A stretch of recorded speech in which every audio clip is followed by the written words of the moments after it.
எப்படி வைப்ப? யாருக்கும் தெரியாம போது தண்ணி குடிச்சுக்குவியா?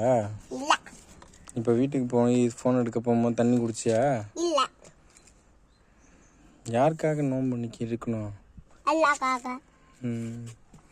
ஏன் ஏன் இருக்கணும்? அப்படிலாம் இல்லை அபூபக்கர். ஏன்னா உன்கிட்ட காசு இருக்கு, உன்கிட்ட வீட்டில் என்னென்ன தக்காளி இருக்கு, வெங்காயம் இருக்கு, சமைக்கிறதுக்கு எல்லா ஜாமானும் இருக்கு, அரிசி இருக்கு, எல்லாமே இருக்குன்னா அந்த அரிசி இதெல்லாம் வச்சு நீ சமைச்சு சாப்பிட முடியும்.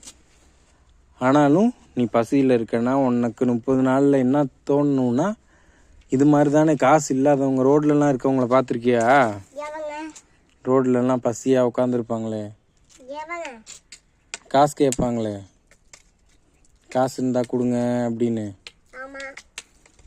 வீட்டில் வந்து குறி சொல்லி காசு கேட்குறாங்களே, அவளுக்கெல்லாம் இல்லை. அவளுக்கு ஏதோ காதில் சைத்தானுக்கு என்னன்னு ஒட்டு கேட்கும், அதில் கொஞ்சம் விஷயம் மட்டும் தெரியும், அவள் வந்து சொல்லுவாங்க. அவங்க இல்லை, இங்கெல்லாம் வந்து பிச்சைக்காரங்கெல்லாம் காசு கேட்ட மாதிரி தெரில. குறி சொல்லி இங்கேருந்து வரோம் சமயபுரத்தை இது அதுன்னு வந்து கதை சொல்லி காசு கேட்டதில்ல.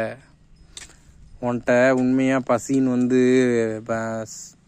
டேய் லூசு நாயே போங்கிட்டு. உன்கிட்ட போய் ஒன்று சொல்லிட்டு இருக்கேன் பார்த்தியா, என்னைய செருப்பை கழட்டி அடிக்கணும்.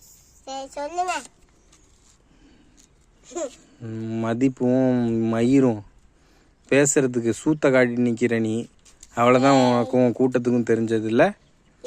மரியாதைன்றது நீ என்ன கொடுக்குறியோ இதுக்கு மேலெல்லாம் உன்கிட்ட என்றைக்குமே இன்னையோட கடைசி. என்றைக்குமே பேச போகிறதும் கிடையாது, அவசியமும் கிடையாது. நீ எப்படி என்ன மரியாதை இல்லை நீ என்னன்னு இருக்கியோ கொடுக்குறியோ அதே மரியாதை நானும் உன்கிட்ட திரும்பி போயிட்டே இருப்பேன். அவ்வளோதான். எப்போ இனிமேட்டுக்கெல்லாம் நான் என்ன இதுன்னு என் வார்த்தையால் நீ என்னன்னு என்றைக்குமே கேட்கவே போகிறது கிடையாது. அவங்களோட பசியை உணரணுன்றதுக்குன்னா நீ எல்லாம் என்ன சொல்லி என்ன பிரயோஜனம்? இப்படி என்னன்னு இஷ்டத்துக்கு என்னன்னு நீ கொடுக்குற மரியாதைக்கு நான் என்னன்னு சொல்லணும்னு அவசியமும் இல்லை, தேவையும் இல்லை.